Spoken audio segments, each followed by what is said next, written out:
السلام علیکم ورحمۃ اللہ وبرکاتہ.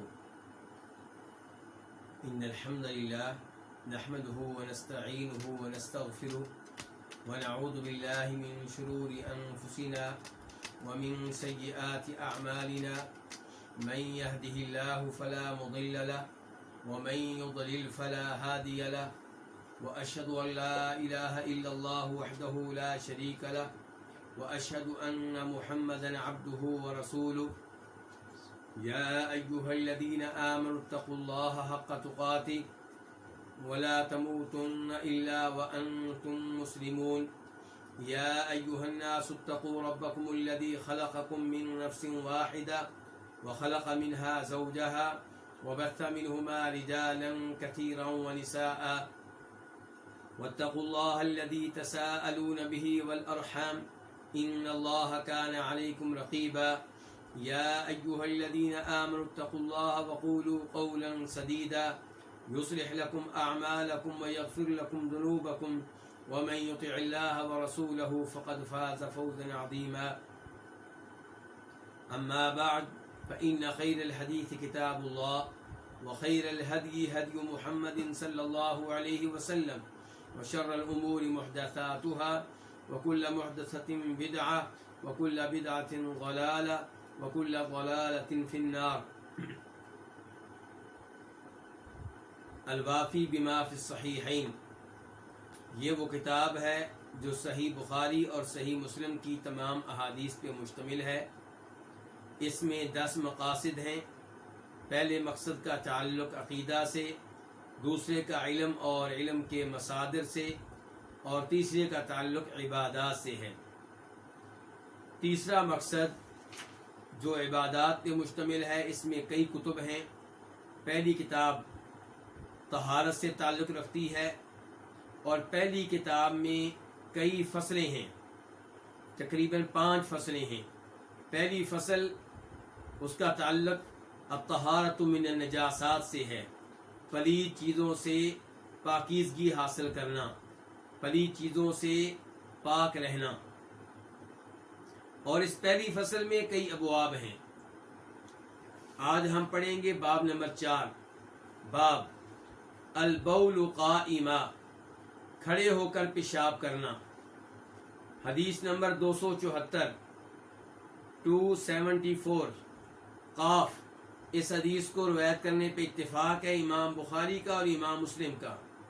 عن حذیفہ قال، حذیفہ بن یمان رضی اللہ تعالیٰ عنہ سے روایت ہے، وہ کہتے ہیں اتى النبی صلی اللہ علیہ وسلم سباقۃ قوم، کہ نبی علیہ الصلوۃ والسلام کسی قوم کے کوڑا کرکٹ پھینکنے کی جگہ تشریف لائے. کسی قوم کی ایسی جگہ تھی جہاں کوڑا کرکٹ جمع تھا، کوڑا کرکٹ کے ڈھیر پہ تشریف لائے. فبال قائما، تو آپ نے کھڑے ہو کر پیشاب کیا. ثم دعا بماء، پھر آپ نے پانی طلب کیا، پانی منگوایا. فجئتہ بماء، اس حدیث کے راوی حذیفہ کہتے ہیں تو میں آپ کے پاس پانی لے کر آیا. فتوضأ، تو آپ نے وضو کیا. اس حدیث سے پتہ چلا کہ کھڑے ہو کر پیشاب کرنا جائز ہے اور یہ گناہ نہیں ہے. عام طور پہ لوگوں میں اور ان علماء کرام میں جن کا علم بہت زیادہ مضبوط نہیں ہے، یہ بات مشہور ہے کہ شاید کھڑے ہو کر پیشاب کرنا جرم ہے، گناہ ہے. ایسا نہیں ہے. یہ بات صحیح ہے کہ ام المؤمنین عائشہ فرماتی ہیں کہ نبی علیہ الصلوۃ والسلام بیٹھ کر ہی پیشاب کیا کرتے تھے، بلکہ وہ کہتی ہیں کہ جو یہ کہے کہ آپ نے کھڑے ہو کر پیشاب کیا اس کی بات نہ مانو. لیکن جناب عائشہ کا یہ موقف ان کے اپنے علم کی حد تک ہے. لیکن نبی علیہ الصلوۃ والسلام گھر سے باہر، حجرہ سے باہر جب کسی اور قوم میں جاتے، کسی سفر میں ہوتے، تو کیا وہاں پہ کھڑے ہو کر پیشاب کرتے تھے یا نہیں، یہ چیزیں جناب عائشہ کے علم میں نہیں ہیں. تو حذیفہ بن یمان نے یہاں پہ وضاحت کی ہے کہ خود میں نے آپ کو کھڑے ہو کر پیشاب کرتے ہوئے دیکھا ہے. کچھ ایسی روایات موجود ہیں جن سے پتہ چلتا ہے کہ کھڑے ہو کر پیشاب کرنا غلط ہے. لیکن ان میں سے کوئی بھی روایت صحیح سند کے ساتھ نبی علیہ الصلوۃ والسلام سے ثابت نہیں ہے. اس لیے خلاصہ کلام یہ ہوگا کہ آپ کا معمول یہ تھا کہ آپ بیٹھ کر پیشاب کیا کرتے تھے، لیکن کھڑے ہو کر پیشاب بھی آپ سے ثابت ہے. پتہ چلا کہ کھڑے ہو کر پیشاب کرنا جائز ہے، جبکہ کھڑے ہو کر پیشاب کرنے سے جسم پہ اور کپڑوں پہ پیشاب کے قطرے گرنے کا اور پیشاب کی چھینٹیں پڑنے کا خطرہ اور اندیشہ نہ ہو. ان مسائل کو حقیقی معنوں میں واضح کرنا چاہیے. وہ لوگ جنہیں ہم پاک و ہند میں صوفی قسم کے لوگ کہتے ہیں، جن کے پاس دین کے بارے میں اچھے جذبات ہوتے ہیں، عبادت گزار ہوتے ہیں، تسبیح کے منکوں پہ ہاتھ پھیرنے والے ہوتے ہیں، لیکن دین کا باقاعدہ علم ان کے پاس نہیں ہوتا. وہ لوگوں کو مسئلہ کیا بتائیں گے کہ کھڑے ہو کر پیشاب کرنا جرم ہے یا گناہ ہے. اگر وہاں پہ میرے جیسے لوگ، میرے جیسے طالب علم خاموشی اختیار کریں تو اس کا نقصان کیا ہوتا ہے آپ کو بتانا چاہتا ہوں. مینا میں، مزدلفہ میں، عرفات میں سعودی حکومت نے بہت سے واش رومز کا بندوبست کیا ہوتا ہے، بہت سی وہاں پہ لیٹرینیں ہیں، بہت سے حمامات ہیں. اور چند سالوں پہلے کئی ایسے واش روم بنائے گئے جو عارضی قسم کے تھے. وہاں ایک سائڈ تھی بیٹھ کر پیشاب کرنے کی، اور چند ایک ایسے مقامات بھی تھے جہاں پہ کھڑے ہو کر پیشاب کرنے کی سہولت تھی. اب پاک و ہند سے گئے ہوئے لوگ اس پہ شدید رد عمل کا اظہار کر رہے تھے اور اسے جرم سمجھ رہے تھے. وہ جرم کیوں سمجھ رہے تھے؟ کیونکہ انہیں خود صحیح مسئلے کا علم نہیں ہے. تو خلاصہ کلام یہ ہے کہ صحیح مسئلہ کیا ہے کہ بیٹھ کر پیشاب کرنا آپ کا معمول تھا، لیکن کھڑے ہو کر پیشاب کرنا بھی آپ سے ثابت ہے. اور آج کل اگر کوئی کھڑے ہو کر پیشاب کرنا چاہتا ہے تو وہ کر سکتا ہے. شرط یہ ہے کہ کھڑے ہو کر پیشاب کرتے ہوئے اسے یہ اندازہ ہو کہ میرے کپڑے خراب نہیں ہوں گے اور میرے جسم پہ پیشاب کے قطرے نہیں پڑیں گے، پیشاب کی چھینٹیں نہیں پڑیں گی. البتہ اگر کوئی آدمی یہ کام کرتا ہے غیر مسلم اقوام کی نقل کرتے ہوئے ان کی محبت میں، تو پھر یہ غلط ہوگا. اس کے بعد باب نمبر 5. باب کیا ہے؟ باب حکم المدی. یہاں چند ایسی حدیثیں آئیں گی، چند ایسے مسائل آئیں گے جنہیں پڑھتے ہوئے، سنتے ہوئے کئی لوگ شرما جاتے ہیں. تو میری گزارش یہ ہے کہ دین کے معاملے میں شرمانا نہیں چاہیے. دین کا علم لیجئے. اور پھر کئی لوگ ایسے ہوں گے جو شاید میرا درس اپنی فیملی میں بیٹھ کے سن رہے ہوں گے، وہ بھی پریشان ہو جائیں گے کہ بچے بیٹھے ہوئے ہیں. تو میری ان سے بھی گزارش ہے کہ دین کے معاملے میں کوئی شرم و حیا نہیں ہے. نبی علیہ الصلوۃ والسلام سے کبھی بھی یہ ثابت نہیں ہے کہ آپ نے دین کے ایسے مسائل بیان کرتے ہوئے یہ کہا ہو کہ بچے یہاں سے اٹھ کر چلے جائیں. بچوں کو بھی دین سیکھنا چاہیے، بڑوں کو بھی، مردوں کو بھی، عورتوں کو بھی. اور پھر آپ یہ دیکھیں کہ میں سب فیملیوں کی بات نہیں کرتا، کئی فیملیاں ایسی ہیں جو فلمیں، گندی فلمیں ایک ساتھ بیٹھ کر دیکھیں گے، گندے ڈرامے ایک ساتھ بیٹھ کر دیکھیں گے. دین کی باری آئے گی تو شرمانا شروع کر دیں گے. یہ بھی عجیب سا معاملہ ہے. بہرحال ان بچوں کو بھی دین سیکھنے دیں تاکہ جب وہ اس مرحلے تک پہنچیں تو یہ معلومات ان کے پاس پہلے سے موجود ہوں، نہ یہ کہ وہ کسی سے غلط معلومات لیں. تو باب کیا ہے؟ باب حکم المدی. یہ باب ہے مدی کے حکم کے بارے میں. مدی کس کو کہتے ہیں؟ یہ سفید رنگ کا پانی ہوتا ہے اور سامنے والی شرمگاہ سے نکلتا ہے، لیس دار ہوتا ہے. اور کب نکلتا ہے؟ شہوت کے موقع پہ. یعنی کہ جب کوئی مرد یا عورت، یعنی کہ مرد بیوی سے تعلق قائم کرنے کے بارے میں سوچے، یا بیوی خامن سے تعلق قائم کرنے کے بارے میں سوچے، یا دونوں ایک ساتھ بیٹھے ہوں، ایک دوسرے کا ہاتھ وغیرہ پکڑ لیں، تو شہوت کے موقع پہ یہ پانی نکلتا ہے. اور یہ منی کے علاوہ ہے. منی کا پانی جو ہوتا ہے وہ شہوت کے ساتھ نکلتا ہے، زور سے اور طاقت سے نکلتا ہے. اور مدی کا پانی ڈھیلے انداز میں نکلے گا، سست انداز سے نکلے گا، کئی دفعہ نکلے گا تو جس کا نکل رہا ہے اسے پتہ بھی نہیں چلے گا، کئی دفعہ اسے پتہ چلے گا، کئی دفعہ اسے احساس نہیں ہوگا۔ اور یہ پانی مردوں کا بھی ہوتا ہے، عورتوں کا بھی ہوتا ہے۔ تو اس کا کیا حکم ہے کہ یہ پانی نکلے تو اب کیا حکم ہے، کیا غسل واجب ہوگا یا وضو واجب ہوگا، یہ شریعت بیان کرنا چاہتی ہے۔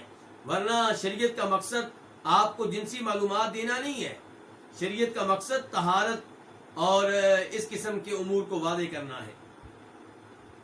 تو روایت نمبر 275 275 قاف، اس حدیث کے روایت کرنے پہ بھی اتفاق ہے امام بخاری کا اور امام مسلم کا۔ عن علی قال، چوتھے خلیفہ جناب علی رضی اللہ تعالیٰ عنہ سے روایت ہے، وہ کہتے ہیں کنت رجلا مذاء، میں ایک ایسا آدمی تھا کہ مجھے کثرت سے مدی آتی تھی، میری مدی کثرت سے خارج ہوتی تھی۔ فاستحییت ان اسأل رسول اللہ صلی اللہ علیہ وسلم، تو مجھے شرم آئی کہ میں نبی علیہ الصلوۃ والسلام سے سوال کروں۔ جناب علی نبی علیہ الصلوۃ والسلام سے اس بارے میں سوال کرنا چاہتے ہیں لیکن حیا کی وجہ سے نہیں کر رہے۔ کیوں؟ کیونکہ نبی علیہ الصلوۃ والسلام جناب علی کے کیا لگتے ہیں؟ جناب علی کے سسر ہیں، یعنی کہ آپ کی بیٹی جناب علی کے گھر میں ہیں، اور مدی کب آتی ہے؟ عام طور پہ جب میاں بیوی ایک ساتھ بیٹھے ہوں۔ تو اس لیے جناب علی نبی علیہ الصلوۃ والسلام سے ایسا مسئلہ پوچھتے ہوئے شرما رہے ہیں۔ اور حیا، شرم و حیا یہ بہت بڑی خوبی ہے، یہ ایمان کی نشانی ہے۔ نبی علیہ الصلوۃ والسلام فرماتے ہیں الحیاء من الایمان، حیا ایمان کا شعبہ ہے، ایمان کا حصہ ہے۔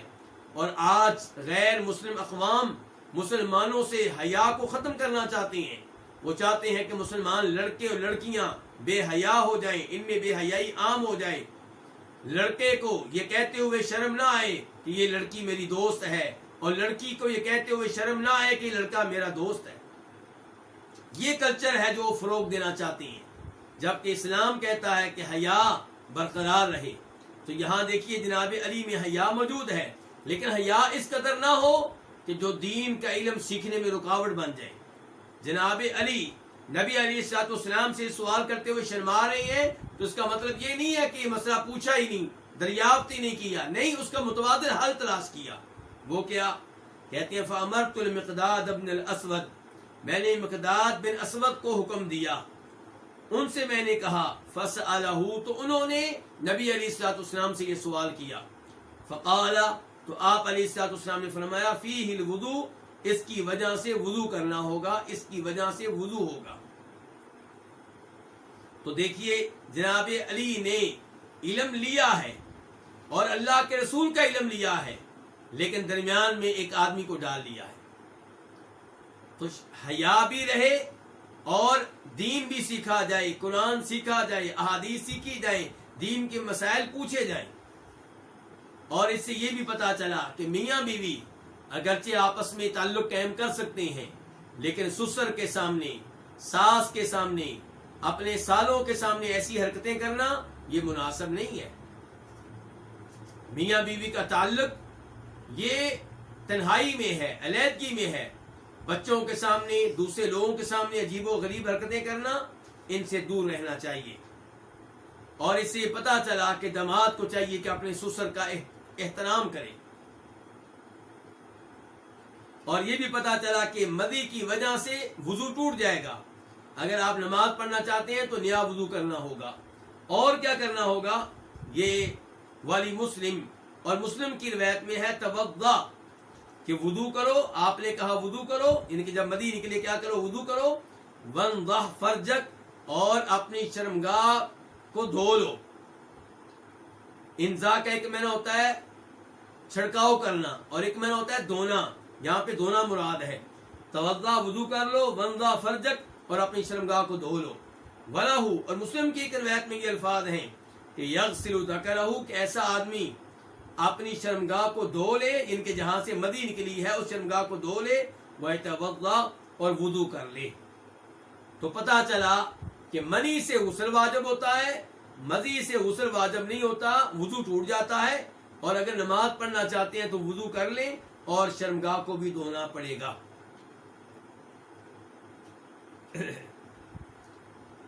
اس کے بعد باب نمبر 6، باب الاستطابۃ وعدم استقبال القبلہ۔ باب ہے کس بارے میں؟ الاستطابہ، استنجا کرنا۔ الاستطابہ کا لفظی معنی ہوتا ہے اپنے جسم کو صاف کرنا، گندگی سے عمدہ بنا لینا، پاک کر لینا۔ مراد کیا ہے؟ استنجا۔ تو یہ باب ہے استنجا کے بارے میں اور قبلہ رخ نہ ہونے کے بارے میں، یعنی کہ جب پیشاب پخانہ کریں تو قبلہ کی طرف منہ نہ کریں، اس بارے میں یہ باب ہے۔ اور یہاں پہ غور کیجئے گا کہ باب میں کیا کہا گیا ہے کہ پیشاب پخانہ کرتے ہوئے قبلہ رخ نہیں ہونا۔ یہ نہیں کہا گیا کہ قبلہ کی طرف پشت بھی نہیں کر سکتے۔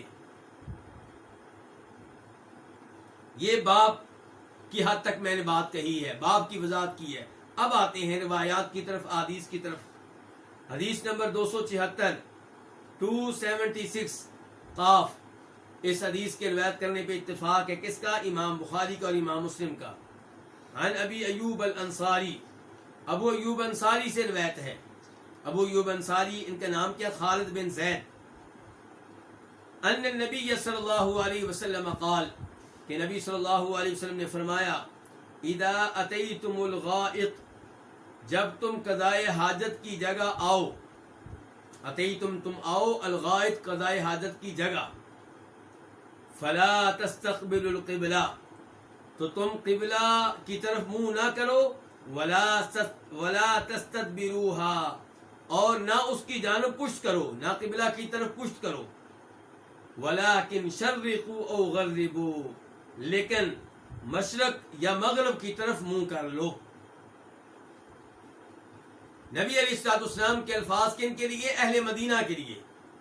اہل مدینہ کا قبلہ کس جانب تھا؟ جنوب کی جانب۔ تو آپ ان سے کہہ رہے ہیں کہ تم نے قبلے کی طرف منہ نہیں کرنا، جنوب کی طرف منہ نہیں کرنا، اور قبلہ کی طرف پشت بھی نہیں کرنی، یعنی کہ پھر شمال کی طرف منہ نہیں کرنا۔ منہ کدھر کرنا ہے پھر؟ فرمایا مشرق کی طرف کر لو یا مغرب کی طرف کر لو۔ تو یہ حکم ہے مدینہ والوں کے لیے۔ اور باقی دنیا کے لیے کیا حکم ہے؟ باقی دنیا کے لیے حکم یہ ہے کہ قبلہ کی طرف منہ نہ کریں، پشت بھی نہ کریں۔ اب ان کی سائڈ اور جہت، چاہے مشرق بنتی ہو، چاہے مغرب بنتی ہو، چاہے جنوب بنتی ہو، چاہے شمال بنتی ہو، جو اللہ کے رسول نے کہا ہے کہ مشرق اور مغرب کی طرف منہ کر لو، یہ الفاظ صرف مدینہ والوں کے لیے ہیں، کیونکہ ان کے لحاظ سے قبلہ جنوب کی طرف تھا۔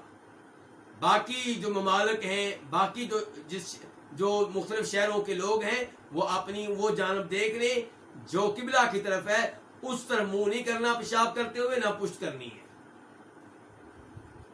اور اس حدیث پہ غور کیجئے کہ نبی علیہ الصلوۃ والسلام کیا کہہ رہے ہیں کہ پخانہ کرتے ہوئے قبلہ کی طرف منہ نہیں کرنا، پشت نہیں کرنی۔ آپ نے یہ نہیں کہا کہ سوتے ہوئے چارپائی کا رخ ادھر نہیں کرنا، نہیں۔ جتنی شریعت نے پابندی لگائی ہے اتنی پابندی آپ لوگوں پہ لگائیں، اس سے بڑھ کر پابندی اپنے اوپر لگانا، لوگوں کے اوپر لگانا، یہ شریعت میں اضافہ کرنے کے مناسب ہوگا، شریعت میں اضافہ کرنے کے مترادف ہوگا۔ آپ کا دل نہیں مانتا کہ آپ سوتے ہوئے قبلہ کی طرف پاؤں کریں، کوئی بات نہیں، لیکن لوگوں کی بے عزتی کرنا، لوگوں کو نصیحتیں کرنا کہ دیکھو بھئی تمہاری چارپائی کا رخ کدھر ہے، تو یہ مناسب نہیں ہے۔ اگر یہ بھی شریعت کا حصہ ہوتا تو نبی علیہ الصلوۃ والسلام بتا کر جاتے۔ اب کئی لوگ کہتے ہیں کہ آج کل ہم ہوٹلوں میں جاتے ہیں تو وہاں واش روم کا رخ قبلہ کی طرف ہوتا ہے۔ تو گزارش یہ ہے کہ اگر کسی بلڈنگ کے اندر، کسی کمرے کے اندر، کسی واش روم کے اندر جو پختہ بنا ہوا ہے، جس کی باقاعدہ دیواریں ہیں، آپ پیشاب پخانہ کر رہے ہیں تو آپ کا رخ قبلے کی طرف ہو جاتا ہے، تو انشاءاللہ اس میں کوئی حرج نہیں ہے۔ اگرچہ بہتر یہ ہے کہ جب آپ مکان بنائیں تو آپ اس طرح بنائیں کہ آپ کے واش روم کا رخ قبلہ کی طرف نہ ہو، لیکن اگر بلڈنگ کے اندر واش روم ایسا بنا لیا گیا یا آپ رخ کرتے ہیں قبلہ کی طرف ایسے واش روم میں، تو انشاءاللہ اس میں کوئی حرج نہیں ہے۔ تو اس روایت میں یہ روایت ابھی جاری ہے. قال ابو ایوب انصاری کہتے ہیں فقدمنا الشام، ہم ملک شام میں آئے.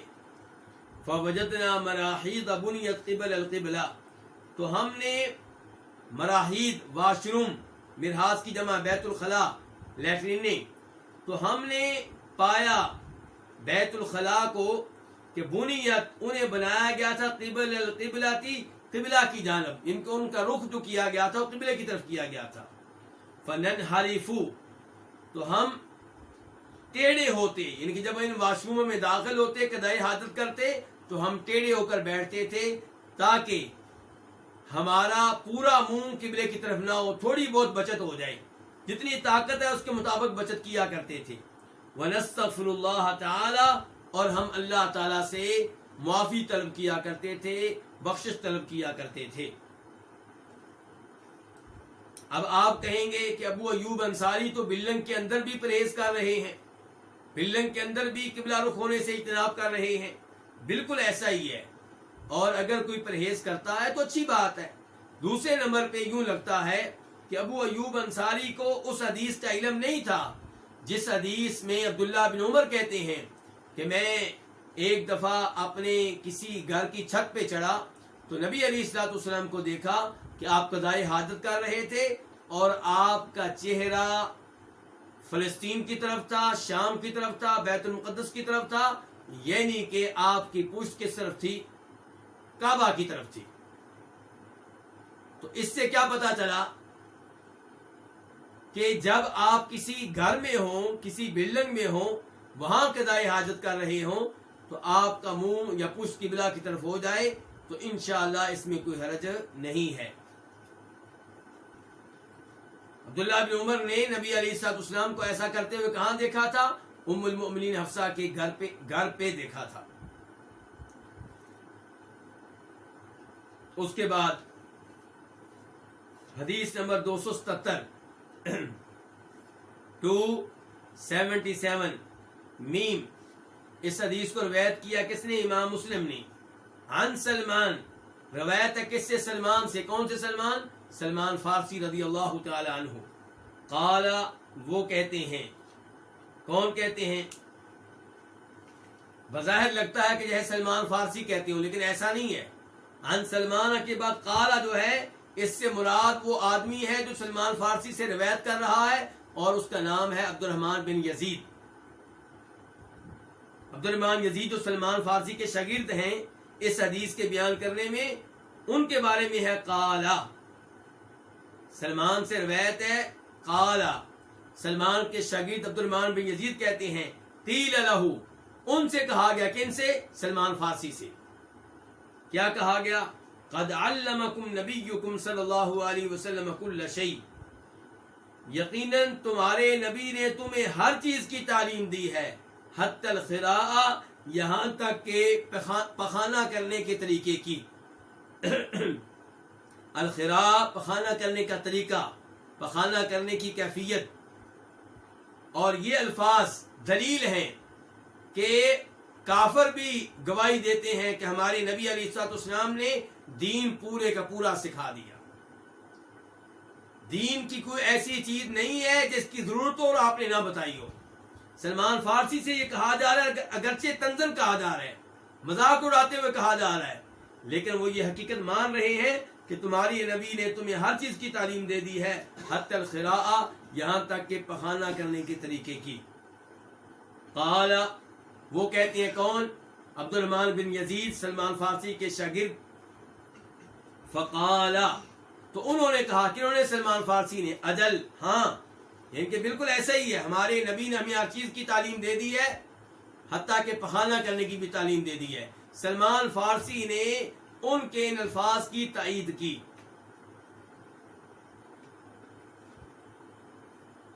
لقد نہانا ان نستقبل القبلۃ لغائط او بول، یقیناً آپ نے ہمیں روکا ہے قبلہ کی طرف منہ کرنے سے پخانہ کے وقت یا پیشاب کے وقت. غور کیجیے ان الفاظ پہ، اللہ کے رسول نے قبلہ رخ ہونے سے کب روکا ہے؟ پخانہ کرتے ہوئے یا پیشاب کرتے ہوئے. سوتے ہوئے آپ نے نہیں کہا کہ تمہارے پاؤں قبلہ کی طرف نہیں ہو سکتے. بیت اللہ میں جاتے ہیں. عربی حضرات کئی دفعہ اپنے پاؤں کا رخ کعبہ کی طرف کیے ہوتے ہیں. گھنٹے سے بیٹھے ہوئے ہیں, 2 گھنٹے سے کعبہ کی طرف دیکھ کے تلاوت کر رہے ہیں, ذکر کر رہے ہیں, تھک گئے, پاؤں لمبے کر لیے, ٹانگیں لمبی کر لی, پاؤں کا رخ کعبہ کی طرف ہو گیا. پاک و ہند کے لوگوں کو آگ لگ جاتی ہے, کیونکہ یہ بیچارے جاتے ہیں سال کے بعد یا 2 سال کے بعد 5 سال کے بعد, اور پاؤں کعبہ کی طرف کرنے والے وہ لوگ ہوتے ہیں جو روزانہ آتے ہیں, جو کعبہ شریف کو 10-10 گھنٹے دیتے ہیں, 15-15 گھنٹے دیتے ہیں. اب وہ ظاہر انسان ہیں, تھک جاتے ہیں, کوئی 50 سال کا, کوئی 70 سال کا, کوئی 80 سال کا. اب کعبہ کی طرف پاؤں کے رخ کا رخ کرنا مناسب نہیں لگتا. ہو سکتا ہے مجھے بھی مناسب نہ لگے, میں بھی آپ کے ساتھ ہوں, لیکن میرا دل نہیں مانتا. اس کا مطلب یہ نہیں ہے کہ کسی اور نے کر لیا تو میں اس کے کام کو بھی غلط قرار دوں. تو اگر یہ چیز شریعت کا حصہ ہوتی, دین کا حصہ ہوتی, اللہ کے رسول کہتے, جیسے آپ نے کہا کہ ہمیں روکا ہے قبلہ رخ ہونے سے پیشاب یا پخانہ کے وقت, یہ بھی کہتے کہ نیند کے وقت بھی آپ نے روکا ہے. اور پھر سلمان فارسی یہ بھی کہہ رہے ہیں کہ اللہ کے رسول نے ہر چیز کی تعلیم دے دی ہے. تو اگر یہ چیز بھی بنیادی حیثیت رکھتی تو اللہ کے رسول اس کی بھی تعلیم دیتے. او ان نستنجی بالیمین, آپ نے ہمیں اس بات سے بھی روکا ہے کہ ہم دائیں ہاتھ سے استنجا کریں. کتنا عظیم دین ہے, چھوٹی چھوٹی چیزیں ہمیں سکھا رہا ہے. او ان نستنجی باقل من 3 احجار, یا یہ کہ ہم استنجا کریں 3 سے کم پتھروں کے ساتھ. یعنی کہ اس سے بھی آپ نے ہمیں روکا ہے کہ جب پتھر استعمال کریں استنجا کے طور پہ کم از کم 3 استعمال کریں, 1 نہیں, 2 نہیں. اور یہی نصیحت ہوگی آج کن کے لیے جو ٹیشو استعمال کرتے ہیں. او ان نستنجی برجیع او بعظم, یا یہ کہ ہم استنجا کریں گوبر کے ساتھ یا ہڈی کے ساتھ. یعنی کہ اس سے بھی آپ نے روکا ہے. دیکھیں پیشاب پخانے کے کتنے آداب ایک ہی حدیث میں سلمان فارسی نے بتا دیے جو انہوں نے نبی علیہ الصلوۃ والسلام سے سن رکھے تھے. کتنے عظیم ہے ہمارے نبی, کتنا عظیم ہے یہ دین. اس دین سے پیار کریں, اس نبی سے پیار کریں, اور سچے دل سے اس دین پہ عمل کرنے کی کوشش کریں, اور اللہ کا شکر ادا کریں کہ اللہ نے آپ کو یہ عظیم دین دیا ہے.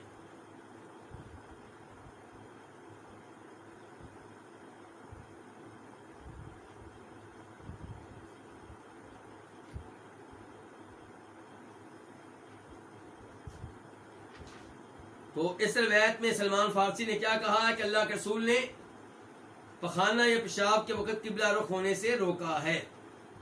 تو گزارش کر چکا ہوں کہ اس موضوع پہ جتنی بھی احادیث ہیں ان کو جمع کیا جائے تو پھر نتیجہ یہ نکلے گا کہ اگر آپ کسی بلڈنگ کے اندر ہیں, جنگل یا صحرا میں نہیں ہیں, کھلے میدان میں نہیں ہیں, تو پھر آپ کا منہ قبلہ کی طرف ہو جائے یا پشت ہو جائے تو انشاءاللہ اس میں کوئی حرج نہیں ہے. لیکن کوشش کرنی چاہیے مکان بناتے ہوئے, اگر آپ کے سامنے کوئی بڑی رکاوٹ نہ ہو, مکان کو کوئی بڑے نقصان کا اندیشہ نہ ہو, تو کوشش کریں کہ آپ کے واش روم کا رخ پیشاب پخانہ کرتے ہوئے قبلہ کی طرف نہ ہو.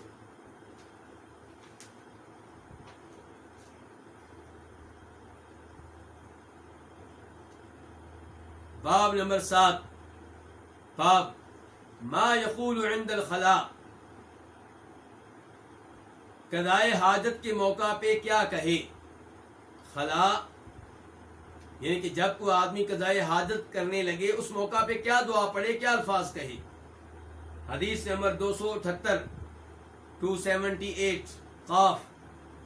اس حدیث کے روایت کرنے پہ اتفاق ہے کس کا, امام بخاری کا اور امام مسلم کا. عن انس رضی اللہ عنہ قال کان النبی صلی اللہ علیہ وسلم اذا دخل الخلاء قال. جناب انس بن مالک سے روایت ہے, وہ کہتے ہیں کہ نبی صلی اللہ علیہ وسلم جب خلا میں داخل ہوتے, یعنی کہ بیت الخلاء میں داخل ہوتے, قال تو آپ کہتے اللہم اے اللہ, یعنی کہ بیت الخلاء میں داخل ہونے کا جب ارادہ کرتے تب یہ الفاظ کہتے اللہم اے اللہ انی اعوذ بک من الخبث والخبائث, میں تیری پناہ میں آتا ہوں نر خبیث مخلوق سے بچنے کے لیے اور مادہ خبیث مخلوق سے بچنے کے لیے. الخبث وہ مخلوق جو نر ہے، مذکر ہے اور خبیث ہے، مثال کے طور پہ جن، شیطان. اور خبائث وہ خبیث مخلوق جو مؤنث ہے، مادہ ہے، مثال کے طور پہ جننیاں. تو یہ دونوں ایسی چیزیں ہیں، جن یعنی کہ مادہ بھی اور نر بھی، جن مذکر بھی اور مؤنث بھی، جو گندے مقامات پہ رہتے ہیں، واش روم میں رہتے ہیں. اس لیے وہاں پہ جاتے ہوئے یہ دعا پڑھنا بہت ہی مناسب ہوگا. اور میرے بہن بھائی جو میری گفتگو سن رہے ہیں، میں ان سے کہوں گا کہ آپ کا وہ بچہ جو 2.5 سال کا ہے اسے بھی یہ دعا سکھائیں. ورنہ پھر بعد میں کیا ہوتا ہے، جی جن لگ گئے، جادو ہو گیا، یہ ہو گیا، وہ ہو گیا. تو پہلے سے احتیاط کرنی چاہیے. آپ 2.5 سال کی عمر میں ABC تو سکھا لیتے ہیں، زبانی بھی اور لکھنا بھی. 1 2 3 بھی بچے کو آتی ہے، تو یہ دعائیں کیوں نہیں آتی؟ اور بڑوں کو بھی چاہیے ہمیشہ واش روم میں جانے سے پہلے یہ دعا پڑھیں. اور اگر آپ کھلے میدان میں ہیں، وہاں قضائے حاجت کر رہے ہیں، تو وہاں پہ بھی شلوار اتارنے سے پہلے، چادر اتارنے سے پہلے، پینٹ اتارنے سے پہلے یہ دعا پڑھ لی جائے.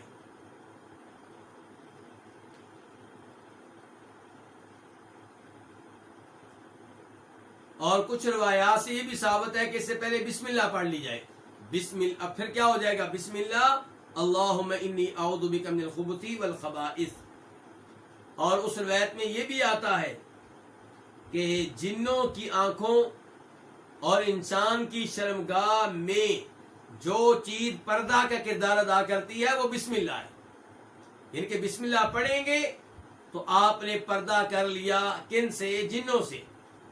اگر بسم اللہ نہیں پڑھیں گے تو جن آپ کی شرمگاہ کو دیکھ رہے ہیں، آپ کی گندگی اور غلاظت کو دیکھ رہے ہیں. تو اس لیے وہاں پہ واش روم میں داخل ہونے سے پہلے بسم اللہ اللہم انی اعوذ بک من الخبث والخبائث یہ دعا پڑھ لینی چاہیے. کئی لوگوں کے ذہنوں میں یہ سوال آ رہا ہوگا، آپ میں سے کئی لوگ سوچ رہے ہوں گے ابھی کہ واش روم میں دعا پڑھ کر داخل ہوں، لیکن کبھی ہم بھول جاتے ہیں تو کیا کریں؟ اگر آپ بھول گئے ہیں اور واش روم وسیع ہے، قضائے حاجت کی جگہ چھوٹی سی ہے، اس کے علاوہ باقی واش روم کا کافی حصہ ہے جو پاک صاف ہے، تو آپ وہاں پہ بھی یہ دعا پڑھ سکتے ہیں. لیکن خاص قضائے حاجت کی جو جگہ ہے وہاں پہ یہ دعا پڑھنے سے اجتناب کریں، کیونکہ وہ جگہ پلید جگہ ہوتی ہے. وہاں سے ایسی دعا پڑھنے سے گریز کرنا ہی بہتر ہوگا.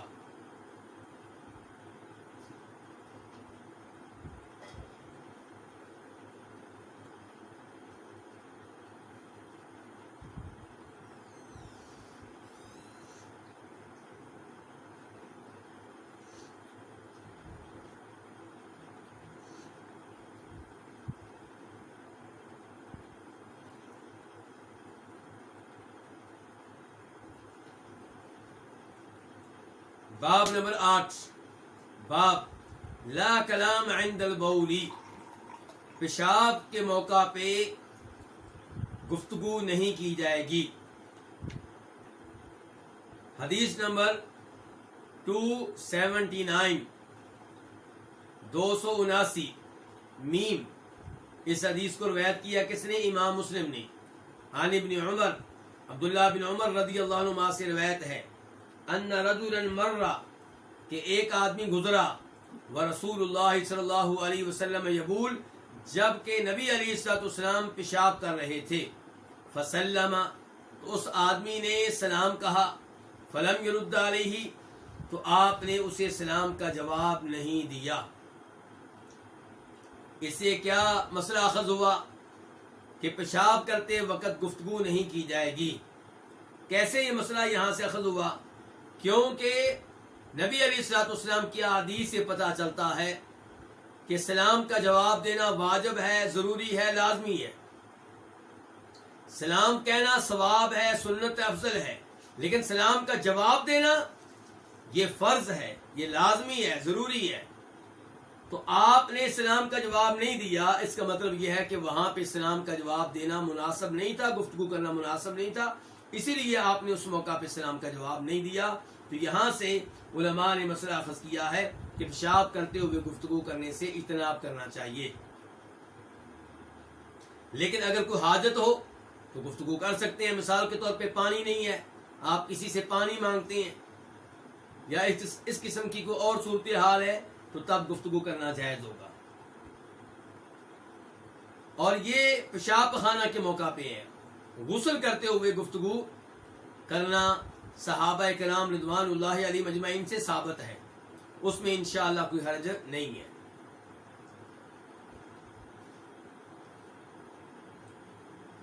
باب نمبر 9، باب بول الصبیان۔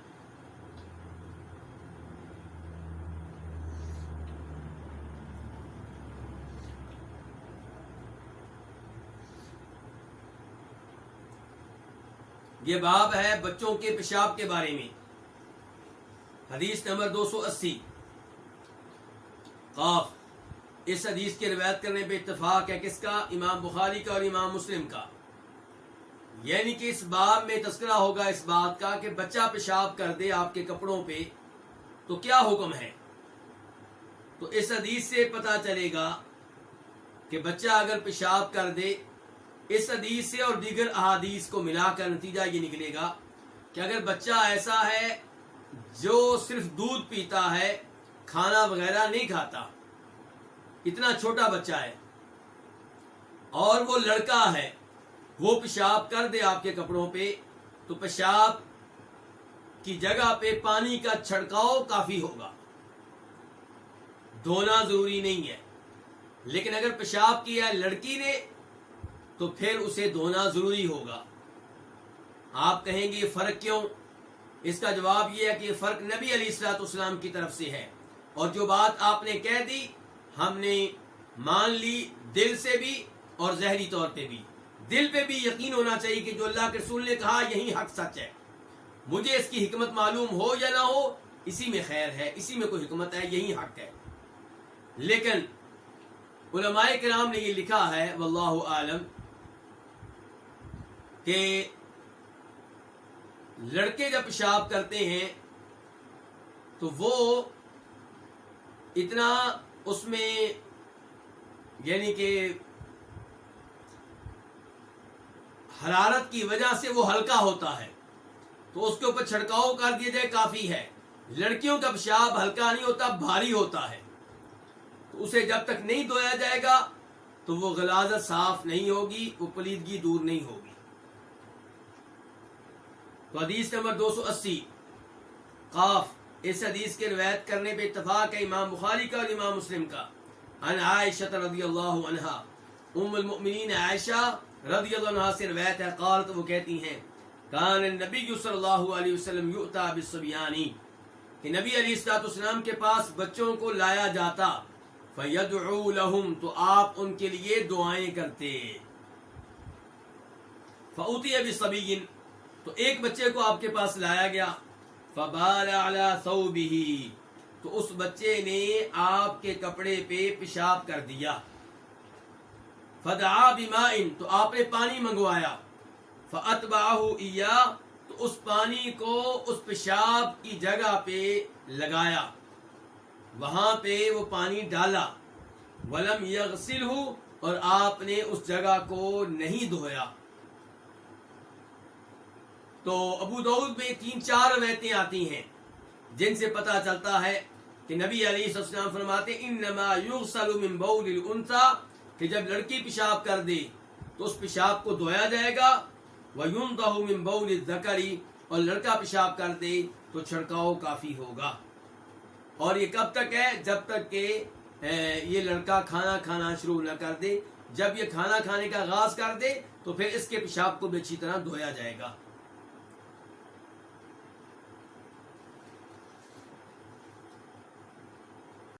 اس حدیث سے نبی علیہ الصلوۃ والسلام کی تواضع اور عاجزی کا پتہ چلا کہ آپ بچوں کو پکڑ لیتے، اپنی گود میں بٹھا لیتے، حالانکہ ان بچوں کی طرف سے پیشاب کا اندیشہ ہوتا، خطرہ ہوتا۔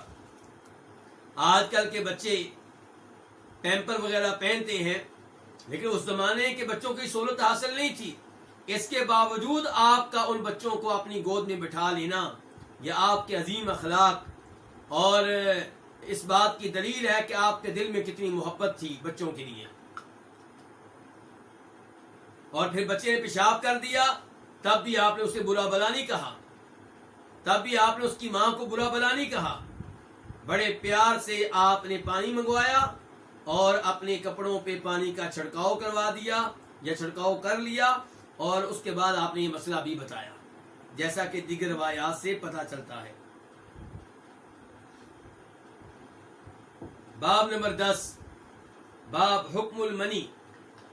منی کے بارے میں کیا حکم ہے؟ اور مزی کے بارے میں پہلے آپ کو بتایا جا چکا ہے. منی یہ وہ پانی ہے جو مردوں سے جب نکلتا ہے تو شہوت کے موقع پہ نکلتا ہے اور قوت اور طاقت کے ساتھ نکلتا ہے، یا پھر جب سوئے ہوئے ہوں تب نکلتا ہے. حدیث نمبر 281 281 قاف. اس حدیث کے روایت کرنے پہ اتفاق ہے کس کا؟ امام بخاری کا اور امام مسلم کا. عن سلیمان بن یسار، سلیمان بن یسار سے روایت ہے جو کہ تابعی ہیں. قال، وہ کہتے ہیں سألت عائشہ، میں نے ام المؤمنین عائشہ رضی اللہ تعالی عنہ سے سوال کیا، عن المنی، منی کے بارے میں، یصیب الثوب، جو کپڑے کو لگ جاتی ہے، یعنی کہ اس کا کیا کریں، اس کا کیا حکم ہے.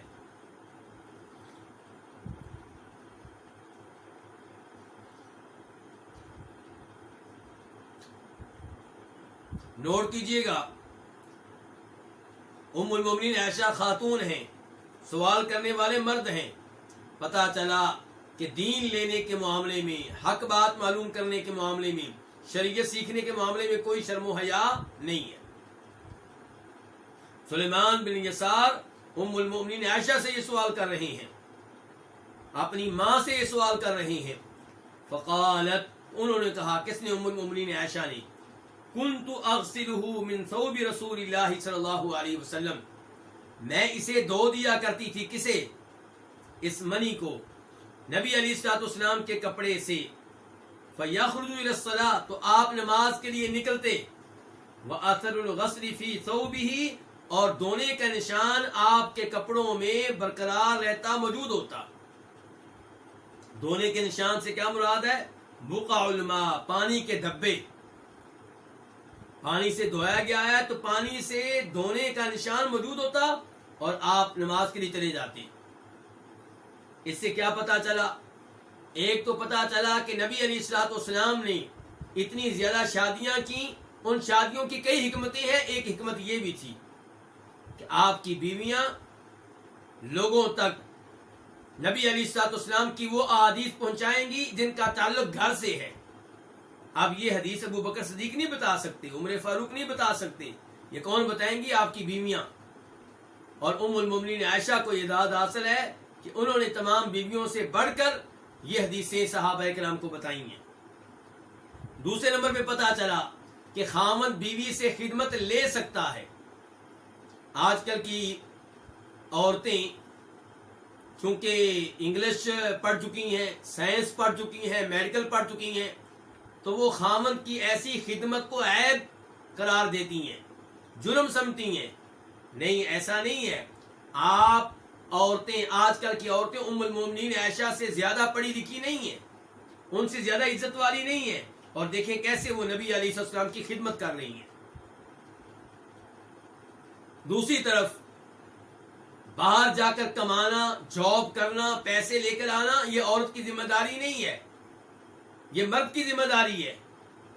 اگر مرد عورت سے یہ تقاضا کرتا ہے کہ تم کماؤ، پیسے لے کر آؤ، شرعی طور پہ یہ تقاضا درست نہیں ہے. لیکن عورت اگر راضی ہے اور وہ جاب کرتی ہے کسی ایسی جگہ جہاں پہ شریعت کی خلاف ورزی نہیں ہوتی، تو امید ہے کہ اس میں کوئی حرج نہیں ہے. لیکن جب آپ بیوی سے جاب کروا رہے ہیں، اس سے پیسے لے رہے ہیں، تنخواہ لے رہے ہیں، تو پھر آپ گھر میں اس کے لیے نوکرانی رکھیں. ایک طرف آپ اس سے جاب کروائیں، پیسے لیں، وہ وہاں سے 7-8 گھنٹے سروس کر کے تھکی ہوئی آئے، اور پھر آپ گھر کے کام بھی ویسے ہی لیں جیسے اس عورت سے کام لیا جاتا ہے جو جاب نہیں کرتی. یہ بھی ظلم و زیادتی ہے.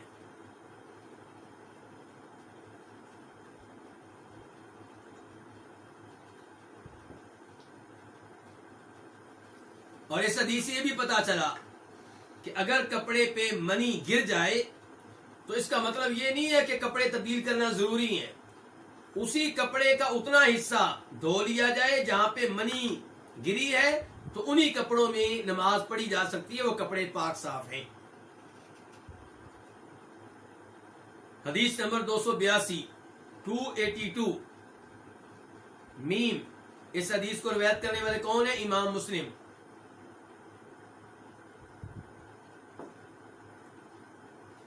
عن عبداللہ بن شہاب الخولانی، عبداللہ بن شہاب الخولانی سے روایت ہے، قال، وہ کہتے ہیں، کنت نازلا علی عائشہ، میں ام المومنین عائشہ کے پاس ٹھہرا ہوا تھا، یعنی کہ ان کا مہمان تھا۔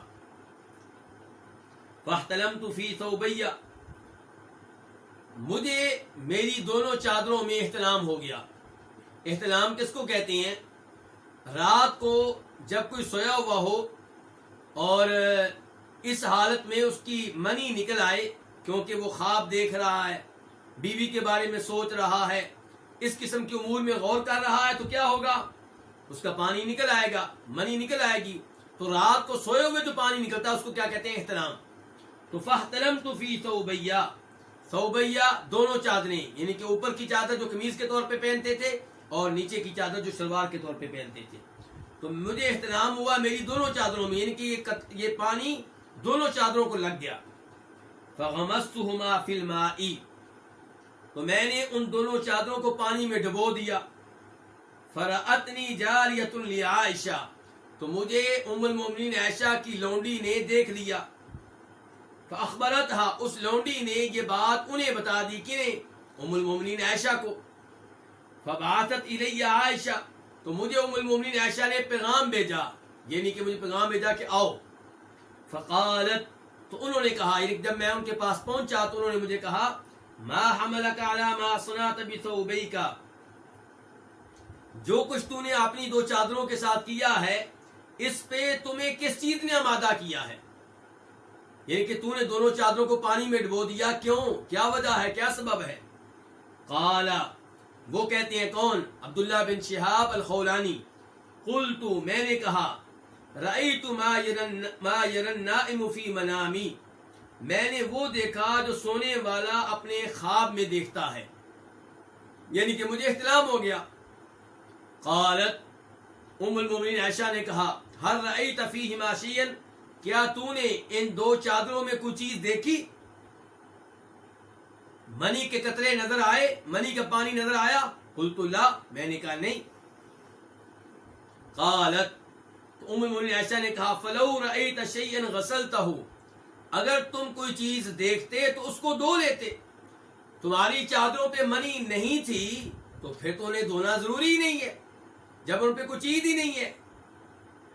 تو یہ اصول ہے کہ رات کو خواب دیکھا اور خواب دیکھنے والے نے محسوس کیا کہ میرا پانی نکل آیا ہے، احتلام ہو گیا ہے، صبح اٹھا، چادریں چیک کی، شلوار چیک کی، پینٹ چیک کی، تو اس کے اوپر کوئی پانی نہیں ہے، تو اس کا مطلب یہ ہے کہ اس کا پانی نہیں نکلا۔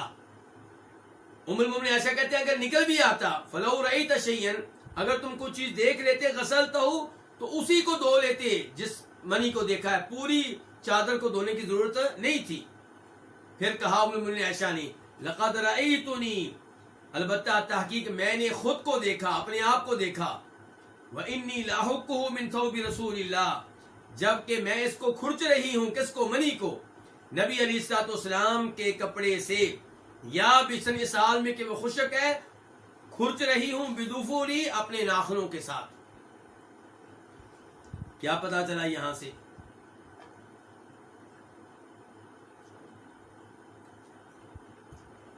ایک تو یہ پتا چلا کہ دین کے معاملے میں کوئی حیا نہیں ہے، ام المومنین عائشہ خود ہی اس آدمی کو، عبداللہ بن شہاب خولانی کو، یہ مسائل بتا رہی ہیں۔ دوسرا پتا چلا کہ آپ کو جب پتا چلے کسی نے وضو کرنے کے معاملے میں، غسل کے معاملے میں، نماز کے معاملے میں، حج روزے کے معاملے میں غلطی کی ہے تو آپ اس کو سمجھائیں، یہ آپ کی ذمہ داری ہے، کیونکہ آپ جانتے ہیں حدیث۔ اور اس کے علاوہ یہ پتا چلا کہ اگر رات کو خواب آئے اور مرد کو لگے کہ مجھے احتلام ہو گیا ہے، صبح چادریں دیکھے کچھ بھی نہ ہو، شلوار پہ کچھ بھی نہ ہو تو اس کے اوپر کچھ بھی نہیں ہے، اور اگر وہ دیکھے چادروں پہ کچھ لگا ہوا ہے تو اتنی جگہ دھو دے جہاں پہ وہ منی لگی ہے، اتنا کافی ہے، اور اگر وہ خشک ہو چکی ہے تو ناخنوں سے کھرچ دے، اتنا کافی ہے۔ ام المومنین عائشہ کہتی ہیں کہ میں اللہ کے رسول کے کپڑوں سے اس چیز کو کھرچ دیا کرتی تھی جبکہ آپ کے کپڑے کیا ہوتے تھے؟ خشک ہوتے تھے، یا وہ منی خشک ہو چکی ہوتی تھی۔ تو خشک ہو تو کھرچ دیں، گیلی اور تر ہو تو دھو دیں۔ یہاں پہ ایک مسئلہ ہے جس کی تفصیلات میں میں داخل نہیں ہونا چاہتا، بس اشارہ کر دوں گا کہ علماء کرام میں اس بارے میں اختلاف ہے کہ منی کا پانی پاک ہے یا ناپاک ہے۔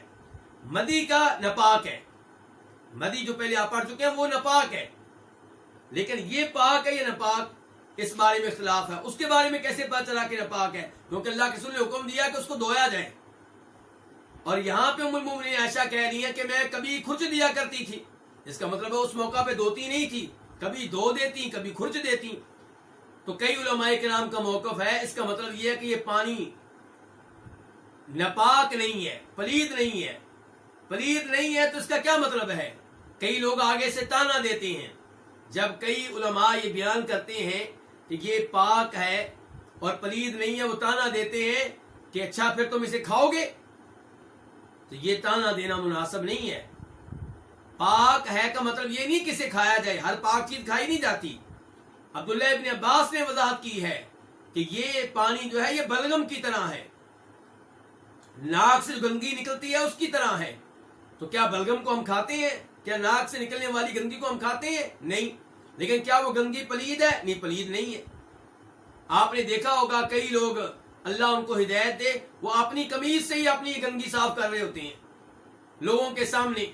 پاک و ہند کے کئی لوگوں کو دیکھا گیا مکہ مدینہ میں ایسا کام کر رہے ہوتے ہیں۔ نہیں کرنا چاہیے، ٹیشو استعمال کرنے چاہیے، کوئی رومال جیب میں رکھ لیں وہ استعمال کریں، لیکن وہ رومال بھی استعمال کر کے لوگ کہاں ڈالتے ہیں؟ جیب میں۔ ٹیشو استعمال کر کے کہاں ڈالتے ہیں؟ جیب میں۔ اس کا مطلب یہ کہ بلغم اور یہ ناک سے نکلنے والی گندگی اگرچہ اس سے نفرت ہے لیکن پلید نہیں ہے۔ ایسے ہی وہ علماء کرام جو کہتے ہیں منی کا پانی پاک ہے، وہ کہنا چاہتے ہیں کہ نفرت ہے اس سے، اس کو صاف کرنا چاہیے، کپڑے پہ نہ رہنے دیں، لیکن بہرحال یہ پلید نہیں ہے۔ اگر اس کا کچھ نہ کچھ حصہ قمیض پہ رہ جائے، شلوار پہ رہ جائے، آپ کی نماز ہو جائے گی، یہ مطلب ہے۔ جیسے ام المومنین عائشہ اللہ کے رسول کے کپڑوں سے کھرچ دیا کرتی تھی، تو کیا خیال ہے کہ کپڑے سے مکمل طور پہ یہ نکل جاتی تھی یہ چیز؟ ایسا ممکن نہیں ہے۔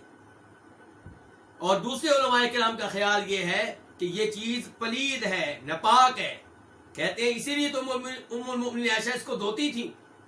تو ان سے سوال ہوا دھوتی تھی تو کبھی کھرچتی تھی؟ وہ کہتے ہیں اس کا مطلب یہ ہے کہ منی کو دھونے کے دو طریقے ہیں، اگر گیلی ہو تو دھویا جائے، منی پلید ہے، اس کو جس کپڑے پہ منی لگ چکی ہو اسے پاک کرنے کے دو طریقے ہیں، اگر گیلی ہو تو دھویا جائے، خشک ہو تو اسے کھرچ لیا جائے، اور یہی اس کی طہارت کا طریقہ ہے۔ بہرحال وہ علماء کرام جو کہتے ہیں کہ یہ پانی جو ہے وہ پلید نہیں ہے، ان کا موقف مضبوط نظر آتا ہے، کیونکہ ام المومنین عائشہ کھرچ دیا کرتی تھی۔ اگر یہ چیز پلید ہوتی تو کھرچنا کافی نہ ہوتا، واللہ اعلم۔ اور اس حدیث سے بھی پتا چلا کہ خاوند بیوی سے خدمت لے سکتا ہے، اور بیوی کو چاہیے کہ اپنے خاوند کی خدمت کرے، خاوند کو بھی چاہیے کہ اپنی بیوی کے ساتھ اچھا سلوک کرے، بدتمیزی نہ کرے، بات بات پہ ڈانٹنا درست نہیں ہے، گالیاں دینا درست نہیں ہے، معمولی باتوں پہ پٹائی کرنا درست نہیں ہے۔ پٹائی اگر کبھی ہلکی پھلکی کرنی پڑ جائے تو شریعت نے تھوڑی بہت گنجائش دی ہے، لیکن اتنا مارنا جیسے جانوروں کو مارا جاتا ہے، ہڈیاں توڑ دینا اور ایسا مارنا کہ ان کے جسم پہ داغ رہے، ان کے جسم پہ زخم رہے، یہ بالکل درست نہیں ہے۔ اللہ تعالیٰ ایسے خامدوں کو بھی ہدایت دے اور بیویوں کو بھی اللہ تعالیٰ توفیق دے کہ اپنے خامدوں کی خدمت کریں۔ اس کے بعد باب کون سا ہے؟ 11، باب النجاست تقع فی السمن، پلید شے گر جائے گھی میں، یعنی اس کا حکم کیا ہوگا؟ پھر گھی میں پلید شے گر گئی ہے۔ حدیث نمبر 283 خا، اس حدیث کو روایت کرنے والے کون ہیں؟ امام بخاری۔ عن میمونہ یہ حدیث روایت کی گئی ہے کس سے؟ ام المؤمنین میمونہ سے، جو نبی علیہ السلام کی بیگم ہے، میری اور آپ کی ماں ہے۔ ان رسول اللہ صلی اللہ علیہ وسلم سئل عن فأرة سقطت فی سمن، اللہ کے رسول علیہ السلام سے سوال ہوا کس کے بارے میں؟ چوہیا کے بارے میں، سقطت جو گر جاتی ہے کس میں؟ فی سمن، گھی میں۔ فقال، تو آپ نے کہا القوہا، اسے پھینک دو، کسے؟ چوہیا کو۔ وما حولہا، اور جو اس کے ارد گرد ہے، کس کے ارد گرد؟ چوہیا کے ارد گرد جو گھی ہے، فطرحوہ، اسے بھی پھینک دو۔ وَكُلُوا سَمْنَكُمْ، اور اپنے باقی گھی کو کھا لو۔ تو یہ طریقہ ہے جب کوئی پلید شے گر جائے، کس میں؟ دودھ میں، شہد میں، گھی میں، تو کیا کیا جائے گا؟ پلید شے کو نکالا جائے، اور پلید شے نے دائیں بائیں جو اثرات ڈالے ہیں ان اثرات کو بھی باہر نکال کے پھینک دیا جائے۔ جو باقی گھی ہے، جہاں تک یہ اثرات نہیں پہنچے، وہ گھی جو ہے وہ پاک صاف ہے، آپ اسے کھانا چاہیں تو کھا سکتے ہیں، نہیں دل مانتا تو شریعت زبردستی نہیں کرتی۔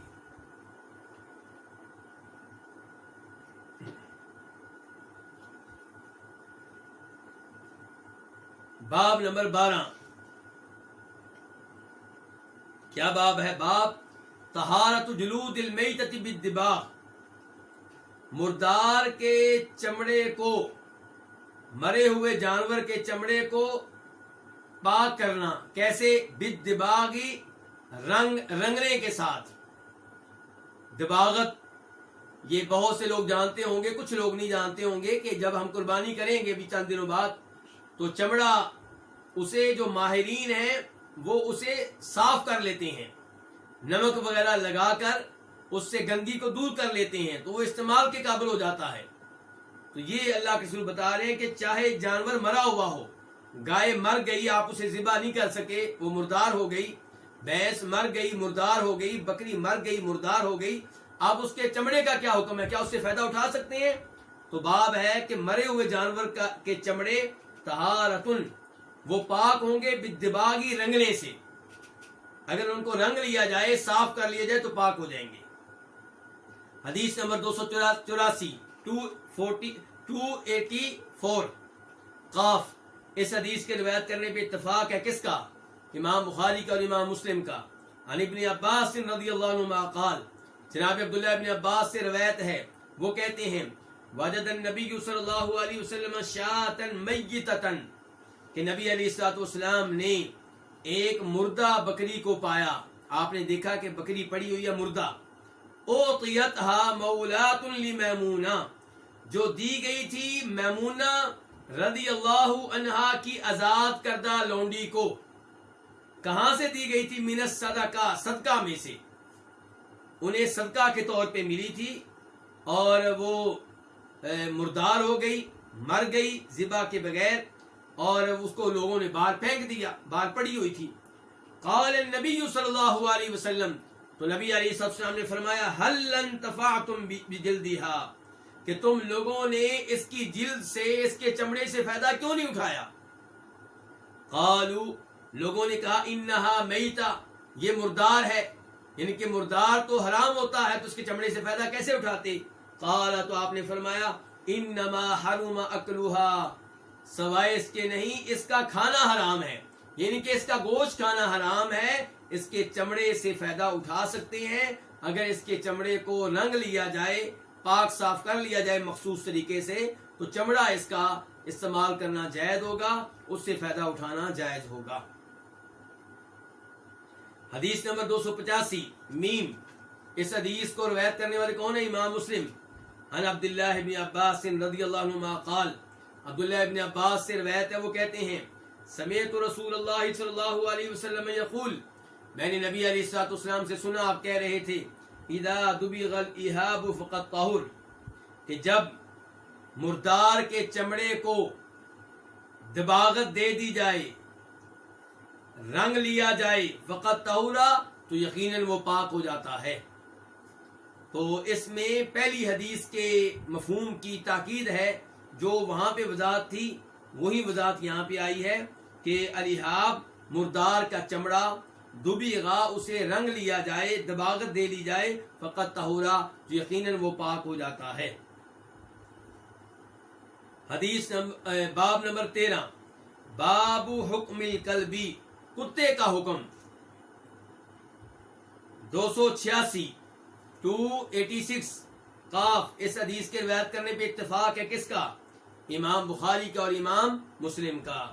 عن ابی ہریرہ رضی اللہ عنہ قال، جناب ابو ہریرہ سے روایت ہے، وہ کہتے ہیں ان رسول اللہ صلی اللہ علیہ وسلم قال، کہ بے شک رسول اللہ صلی اللہ علیہ وسلم نے فرمایا، اذا شرب الکلب فی اناء احدکم، جب کتا تم میں سے کسی کے برتن میں پی لے، برتن میں پانی ہے یا دودھ ہے یا اور کوئی مشروب ہے، جب کتا تم میں سے کسی کے برتن میں پی لے، کیا پی لے؟ کچھ بھی پی لے، فَلْيَغْسِلْهُ سَبْعًا، تو لازم ہے کہ اس برتن کو 7 بار دھوئے۔ اللہ اکبر، کتنے عظیم ہے میرے نبی، کتنا عظیم ہے ہمارا دین۔ آپ کی سائنس اب آئی ہے، آپ کے سائنسدان اب بتا رہے ہیں کہ جس برتن میں کتا منہ ڈال لے اس میں نہایت خطرناک جراثیم داخل ہو جاتے ہیں، اور وہ اب بتا رہے ہیں کہ کم از کم 7 مرتبہ دھوئیں گے، 1 مرتبہ مٹی سے دھوئیں گے، تب جا کر وہ جراثیم صحیح معنوں میں پاک صاف ہوتے ہیں۔ اور ہمارے نبی علیہ الصلوۃ والسلام نے اس وقت کہا جب یہ سائنسی لیبارٹریاں نہیں تھیں، پتا چلا کہ آپ سچے نبی تھے، اللہ کی طرف سے یہ دین آپ کو ملا تھا، اسی لیے تو ایسی باتیں بتا رہے تھے۔ آپ کی یہ احادیث معجزہ ہے۔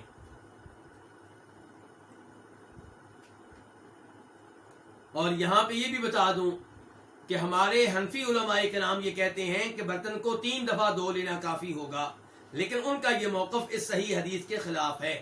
انہوں نے اس معاملے میں اعتماد کیا ہے صحابی کے قول پہ، صحابی کے فتویٰ پہ، اور صحابہ کرام قابل احترام ہیں، لیکن جب نبی علیہ السلام کی حدیث آ جائے پھر وہاں پہ صحابی کا فتویٰ نہیں چلے گا۔ وفی روایت لمسلم، اور مسلم کی ایک روایت میں ہے، کیا ہے؟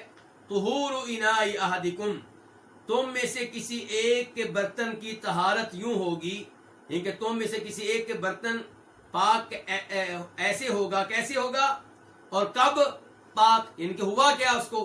تو فرمایا طہور اناء احدکم، تم میں سے کسی ایک کے برتن کی طہارت یہ ہے، اذا بلغ فیہ الکلب، جب اس میں کتا منہ ڈال لے۔ تو اذا بلغ فیہ الکلب کا ترجمہ آپ پہلے کر لیں کہ جب کتا تمہارے برتن میں منہ ڈال لے تو طہور اناء احدکم، تم میں سے کسی ایک کے برتن کی طہارت یوں ہوگی کہ ان یغسلہ 7 مرات، کہ اس برتن کو 7 مرتبہ دھوئے، اولاہن بالتراب، 7 میں سے پہلی بار مٹی کے ساتھ دھوئے، پہلی بار دھوتے ہوئے مٹی استعمال کرے، پھر اس کے بعد 6 مرتبہ مٹی کے بغیر دھو لے، تب جا کر یہ برتن صاف ہوگا۔ میرے بھائیوں، میری بہنوں، اندازہ کیجئے کتا کتنا خطرناک جانور ہے۔ اسی لیے نبی علیہ الصلوۃ والسلام نے شوقیہ کتا رکھنے سے، پالنے سے منع کیا ہے، اور جو کتا شوقیہ طور پہ گھر میں رکھے گا اس کی روزانہ کی بنیاد پہ نیکیاں کم ہونا شروع ہو جاتی ہیں۔ پہلی ہماری نیکیاں کم ہیں، کتا رکھنے سے روزانہ کی بنیاد میں نیکیوں میں کمی آئے گی۔ البتہ شکار کے لیے کتا رکھ سکتے ہیں، جانوروں کی حفاظت کے لیے، گائے بھینس بکری کی حفاظت کے لیے کتا رکھ سکتے ہیں، کھیتی باڑی کی حفاظت کے لیے کتا رکھ سکتے ہیں، اور شوقیہ کتا رکھنا ممنوع ہے۔ لوگ آج افسوس سے کہنا پڑتا ہے غیر مسلم لوگوں کی تقلید میں، ان کی پیروی کرتے ہوئے کتوں سے پیار کرتے ہیں، کتوں کو بوسہ دیتے ہیں اور گلے سے لگاتے ہیں اور اپنے کپڑوں سے لگاتے ہیں۔ عجیب سی صورتحال ہے۔ کہتے ہیں جی کیا کریں، فارغ ہیں، وقت گزارنا ہے، کتے کے ساتھ گزارتے ہیں۔ میں کئی دفعہ کہا کرتا ہوں کہ اگر آپ نے اپنا یہ وقت کتوں کے ساتھ گزارنا تھا تو پہلے ہی بچے زیادہ لے لیتے۔ بچے لینے کی باری آتی ہے تو آپ کہتے ہیں بچے 2 ہی اچھے، اور ان کا مذاق اڑاتے ہیں جن کے پاس بچے زیادہ ہوں۔ پھر آپ کے وہ 2-3 بچے یونیورسٹیوں میں چلے جاتے ہیں، امریکہ، برطانیہ، اب آپ فارغ ہیں، کوٹھی خالی ہے، دل لگتا نہیں ہے، پھر کیا کرتے ہیں؟ جناب ایک ڈرائیور گھر میں رکھو، ایک عورت رکھو، تاکہ دل لگ جائے. پھر کتا بھی رکھو, کتوں کو توجہ دیتے ہیں, کتوں کو کھلانے کے لیے تیار ہیں, کتوں سے پیار کرنے کے لیے تیار ہیں, بچے پالنے کے لیے تیار نہیں ہیں. ان کے کتے پالنا آپ کے نزدیک خوبی ہے, بچے پالنا آپ کے نزدیک کیا ہے, عیب بن چکا ہے. انا للہ و انا الیہ راجعون. تو بہرحال کتا خطرناک جانور ہے, اور اندازہ کر لیں کہ جس برتن میں منہ ڈال لیں اسے کم از کم 7 دفعہ دھوئیں گے تب جا کے وہ پاک صاف ہوگا. حدیث نمبر باب نمبر 14.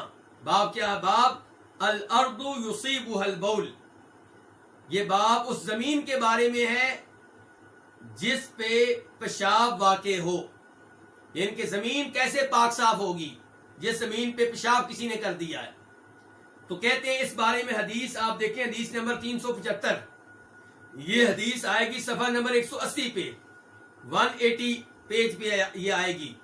اور وہ حدیث کیا ہے اس کا مفہوم بتا دیتا ہوں. آپ لوگوں نے کئی دفعہ سنی ہوگی کہ نبی علیہ السلام مسجد نبوی میں تشریف فرما تھے. ایک عرابی آیا, ایک آدمی آیا اور اس نے مسجد میں پیشاب کرنا شروع کر دیا. صحابہ کرام نے اسے منع کیا تو آپ نے کہا اب اسے پیشاب کرنے سے نہ روکو, اسے پیشاب کرنے دو. اس آدمی نے پیشاب کیا. کہاں؟ مسجد نبوی میں. کس کے سامنے؟ اللہ کے رسول کے سامنے صلی اللہ علیہ وسلم. آپ نے برداشت کیا. آپ کا اخلاق دیکھیے, آپ کی تواضع دیکھیے, آپ کی انسانیت دیکھیے. جب وہ پیشاب کر کے فارغ ہو گیا تو آپ نے اس آدمی کو بلایا اور اس سے کہا کہ یہ مسجدیں اس لیے نہیں ہے کہ یہاں پہ پیشاب کیا جائے, یہ تو اللہ کا ذکر کرنے کے لیے ہیں, یہ تو تلاوت کرنے کے لیے ہیں. اس آدمی کو مسجد کے آداب بتائے, بڑے پیار سے, بڑی محبت سے. اس کی پٹائی نہیں کی, اور اس کو گستاخ قرار نہیں دیا, اس کو تھپڑ نہیں مارے, اس کو گالیاں نہیں دی, اس کو جاہل نہیں کہا. اور اس کے بعد آپ نے صحابہ کرام سے کہا پانی لے کر آؤ. وہ پانی لے کر آئے تو پانی اس زمین پہ بہا دیا گیا. بس اتنا کچھ کیا گیا. اس سے پتا چلا کہ اگر زمین پہ پیشاب ہو جائے اس کے اوپر پانی بہا دیں تو یہ اس کی طہارت کے لیے کافی ہے, وہ جگہ پاک صاف ہو جائے گی. اب ہم آتے ہیں دوسری فصل کی طرف. الفصل الثانی الحید. پہلی فصل جو ہم نے پڑھی ہے وہ کس بارے میں تھی؟ پلید چیزوں سے طہارت کیسے ہم نے حاصل کرنی ہے.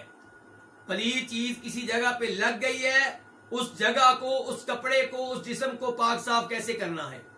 اور اب دوسری فصل ہماری کس کے بارے میں؟ حیض کے بارے میں.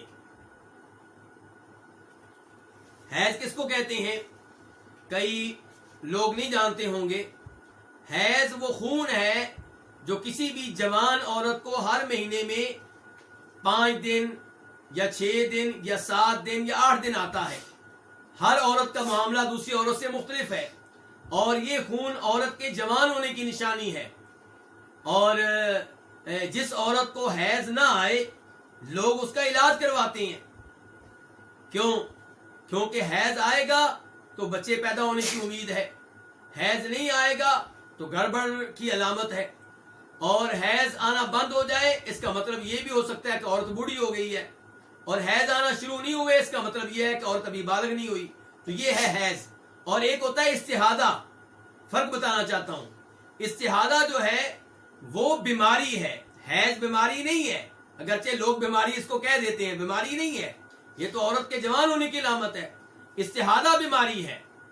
تو استحاضہ کا علاج کروایا جاتا ہے. حیض نہ آئے تو علاج کروایا جاتا ہے, اور استحاضہ کا خون آئے تو علاج کیا جاتا ہے. استحاضہ کا خون آنے کی صورت میں عورت پاک ہوتی ہے, روزے رکھے گی, نمازیں پڑھے گی. اور حیض جو ہے یہ حیض کا خون آئے تو عورت نماز نہیں پڑھ سکتی, روزے نہیں رکھ سکتی. باب پہلا باب تترک الحائض الصلاۃ والصوم, کہ حیضہ عورت نماز بھی ترک کرے گی, روزے بھی ترک کرے گی.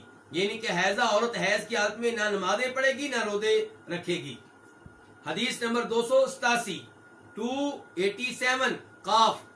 اس حدیث کے روایت کرنے پہ اتفاق ہے کس کا؟ امام بخاری کا اور امام مسلم کا. ان معاذہ, کس سے روایت ہے؟ معاذہ سے. معاذہ کون ہے؟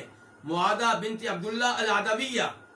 قالت, وہ کہتی ہیں, سألت عائشہ, میں نے ام المومنین عائشہ سے سوال کیا. فقلت, تو میں نے کہا. یہاں پہ جناب عائشہ سے سوال کرنے والی عورت ہیں. ابھی تک ہم نے پڑھا تھا مرد سوال کر رہے ہیں, اب اور سوال کر رہی ہیں. فقلت, تو میں نے کہا, ما بال الحائض, تقضی الصوم ولا تقضی الصلاۃ کہ حیضہ عورت کا کیا معاملہ ہے کہ تقضی الصوم وہ روزوں کی قضا دیتی ہے، ولا تقضی الصلاۃ نمازوں کی قضا نہیں دیتی۔ سوال کس لیے ہے؟ دیکھیں، نمازوں کی اہمیت زیادہ ہے یا روزوں کی؟ یقیناً نمازوں کی اہمیت زیادہ ہے، لیکن حیضہ عورت قضا دیتی ہے کس کی؟ روزوں کی، اور نمازیں اس کو معاف کر دی گئی ہیں۔ تو معاہدہ کہتی ہے ما بال الحائض، حیضہ عورت کا کیا معاملہ ہے، ایسا کیوں ہے؟ فقالت، تو ام المومنین عائشہ نے کہا احروریۃ انتی، کیا تو حروری ہے؟ کیا تو خوارج میں سے ہے؟ حروریہ اصل میں یہ نسبت ہے حرورہ کی طرف۔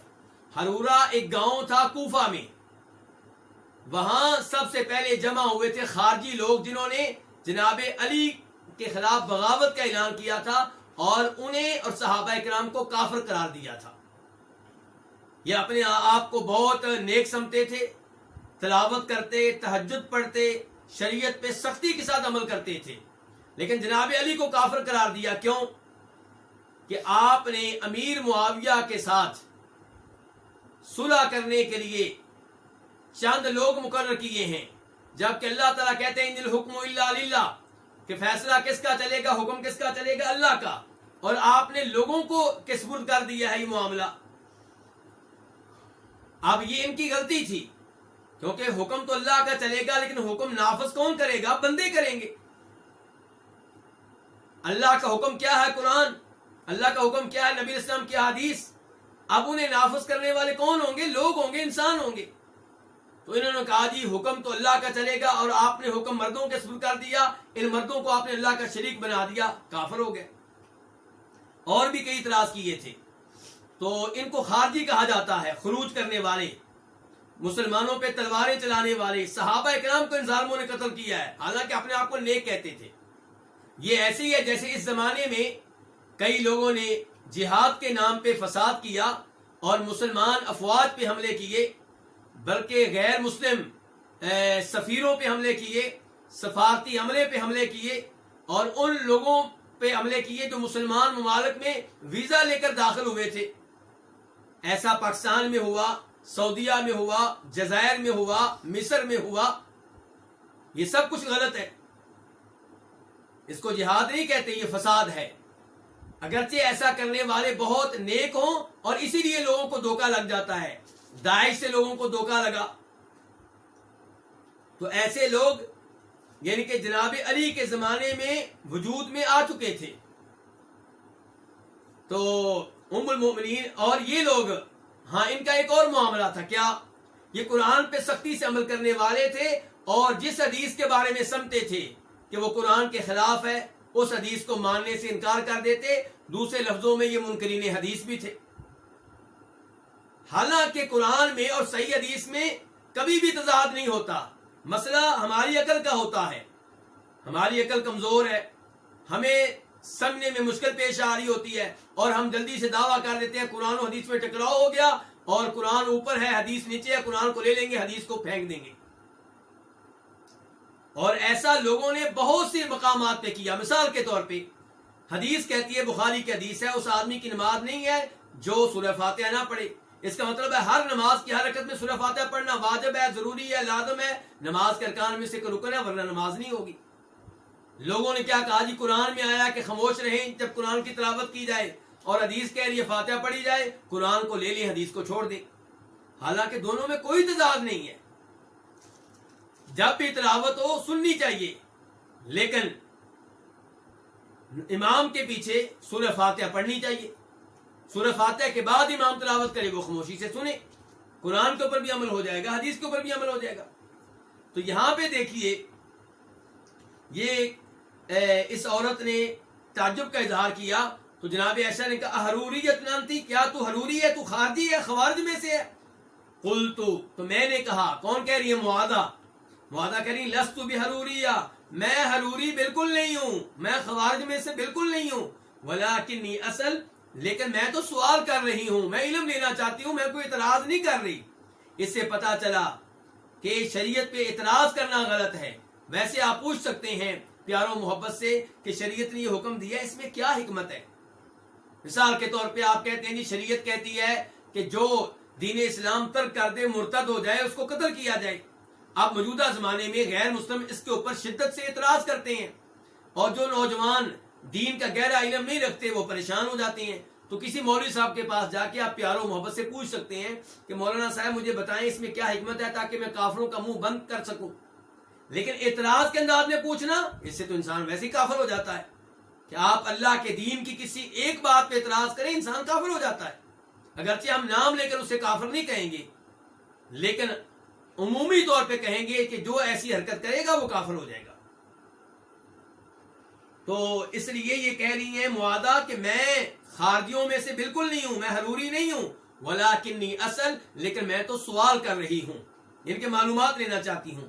قالت، تو جناب عائشہ نے کہا، کان یصیبنا ذالک، یہ خون ہمیں پہنچتا تھا، یعنی کہ خون ہمیں آتا تھا، ہم عورتوں کو اللہ کے رسول کے زمانے میں خون آتا تھا، فنؤمر بقضاء الصوم، تو ہمیں روزوں کی قضاء کا حکم ملتا تھا، ولا نؤمر بقضاء الصلاۃ، اور ہمیں نمازوں کی قضاء کا حکم نہیں ملتا تھا۔ یعنی کہ شریعت ایسے ہی آئی ہے، عقل میں آئے نہ آئے، جو شریعت آ گئی اسے مان لیا جائے۔ شریعت نے روزوں کی قضاء کا حکم دیا ہے، نمازوں کی قضاء کا حکم نہیں دیا، حالانکہ نمازوں کی اہمیت زیادہ ہے اور روزوں کی اہمیت کم ہے۔ اب اس میں حکمت کیا ہے؟ یہ علماء کرام نے حکمتیں بیان کی ہیں جو درست ہو سکتی ہیں۔ ایک حکمت یہ بیان کی گئی ہے کہ روزے تو محدود ہوتے ہیں، 5 6، اور نمازیں 7 دنوں میں 7 کو 5 سے ضرب دے کتنی ہو گئیں؟ 35 نمازیں پڑھنا مشکل کام ہے، روزے 5 6 7 بعد میں رکھنا یہ آسان کام ہے۔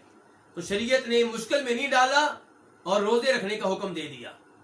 دوسری حکمت یہ بیان کی گئی ہے کہ علماء کے نام، علماء سے مراد ہے یہاں پہ میڈیکل کے علماء، میڈیکل کے ماہرین، وہ بتاتے ہیں کہ عورت جب حیض کی حالت میں ہوتی ہے تو ان دنوں میں ایسی چیزیں کھا لینا جن کی وجہ سے حیض کا خون رک جائے ان کے لیے خطرناک ہے۔ اسی لیے مائیں اپنی بچیوں کو وہ چیزیں کھانے کے بارے میں کہتی ہیں جن چیزوں کے کھانے سے خون بہتا رہے، نکل آئے، روکنا خطرناک ہے۔ تو اگر عورت روزہ رکھے گی تو روزہ رکھنے سے خشکی پیدا ہوتی ہے اور اس سے خون نکلنے میں مشکل پیش آئے گی، خون نکلنے کی رفتار کم ہو جائے گی، تو اس سے عورت کی صحت کے لحاظ سے مسائل پیدا ہوں گے۔ تو یہ اور اس طرح کی کئی حکمتیں ہیں جن کی وجہ سے شریعت نے یہ فرق کیا ہے۔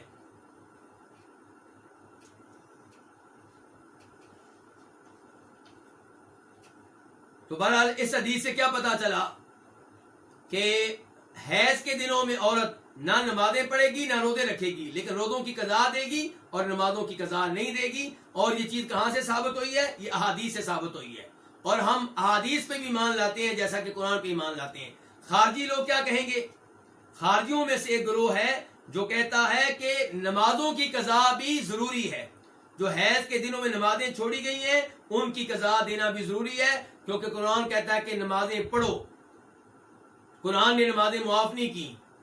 اور ان خارجیوں کا یہ کہنا مسلمانوں کے متفقہ ان کے فتوے کے خلاف ہے۔ عام طور پہ مسلمانوں کا فتویٰ کیا ہے کہ نمازوں کی قضا نہیں دی جائے گی۔ اس کے بعد حدیث نمبر 288 قاف، اس کو روایت کرنے پہ اتفاق ہے کس کا؟ امام بخاری کا اور امام مسلم کا۔ عن ابی سعید الخدری رضی اللہ عنہ قال، ابو سعید خدری رضی اللہ عنہ سے روایت ہے، قال، وہ کہتے ہیں، خرج رسول اللہ صلی اللہ علیہ وسلم فی اضحیٰ، کہ نبی علیہ الصلوۃ والسلام نکلے عید الاضحیٰ کے دن، او فطر، یا عید الفطر کے موقع پہ، راوی کو شک ہے کہ کون سی عید تھی۔ کہاں نکلے، کدھر گئے؟ الی المصلی، عیدگاہ کی طرف۔ یعنی کہ آپ کی سنت کیا تھی؟ عید کی نماز کہاں پڑھی جائے؟ مسجد میں نہیں، مسجد سے باہر کسی کھلے میدان میں۔ حالانکہ آپ کے پاس افضل ترین مسجد تھی، کون سی؟ مسجد نبوی۔ اس کے باوجود آپ باہر نکلے، اس کا مطلب یہ ہے کہ عید کی نماز مسجد میں نہیں، مسجد سے باہر ادا کرنی چاہیے اگر میدان میسر آ جائے، اگر کوئی مشکل نہ ہو تو۔ فمر علی النساء، تو آپ عورتوں کے پاس سے گزرے، عیدگاہ میں مرد بھی موجود تھے، عورتیں بھی موجود تھیں. آپ نے خطبہ دیا. خطبہ دینے کے بعد عورتوں کے پاس سے گزرے. فقال، تو آپ نے کہا، یا معاشر النساء، اے عورتوں کی جماعت، تصدقنا، صدقہ خیرات کیا کرو. فإنی اریتکن اکثر اہل النار، بے شک مجھے تم دکھائی گئی ہو جہنمیوں میں سے سب سے بڑھ کر. یعنی کہ میں نے معراج کی رات، اسراء کی رات یا نماز کسوف میں دیکھا کہ جہنم میں زیادہ کون ہے؟ عورتیں. مجھے تم دکھائی گئی ہو کہ تم جہنم والوں میں سے سب سے بڑھ کر ہو، یعنی کہ مردوں کے مقابلے میں تم زیادہ ہو. تو اس کا مطلب یہ ہے کہ جہنم سے بچنے کے لیے پھر کیا کرنا چاہیے؟ صدقہ خیرات. اس سے پتہ چلا صدقہ جہنم کی آگ سے بچاتا ہے.